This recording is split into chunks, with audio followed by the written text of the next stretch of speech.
Hivyo sitaki kusumbuana mama. Sitaki kabisa. Nimesema mwingine hatoki. Sitaki, unajua kunikalia. Mimi nakwambia natoka, unazia mimi nitoke huko. Mimi nakwambia natoka. Nimeshakwambia mwingine. Oya, nisikilize. Sawa. Tena tusiletane mazoea hayo. Mazoea gani? Nataka hela yangu.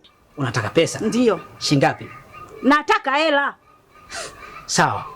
Acha mjinga niwe mimi. Sawa? Leo kwa sasa hivi mjinga acha niwe mimi. Ila pesa nakupa. Uchague vitu hivi. Uikose ndoa au uchukue pesa. Tena usinitanie. Nataka unipe hela yangu. Umenitumia usiku kucha. Yale panyo unaponiona nina maumivu. Hata hela dawa sina. Unaniletea habari gani? Toa hela yangu. Sitaki masiala. Sawa, lakini je, vipi unaonaje siku moja umekaa kwenye mitandao unaziona picha zako za utupu? Labda nikwambie kitu kimoja tu. Unajua, mimi huwaga napenda kwenda vitu kwa ushahidi. Ninapokuwa maskani na washikaji zangu tumekaa pale maskani, huwaga napendaga kuwaonyesha vitu. Labda nikuonyeshe na wewe. Unaona?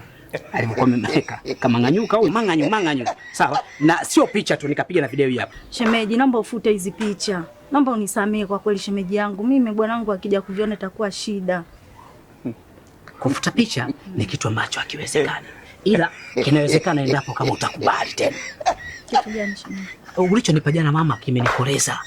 Mtoto unajua, yani blaza alikuwa kule akikusifia alichokuwa anakisema ni sahihi kabisa. Mama unajua, nataka tukarudie mchezo. Sawa? Mechi ya dabi jana imetoka sare. Leo nataka tuangalie nani mshindi. Sawa? Twende, ukikubali picha nafuta na shida. Jana ulikuwa umelewa, leo nataka ukiwa mkavu, macho kwa macho auni. Tunasemaga hivyo. Twende tukarudie. Fresh mimi nafuta.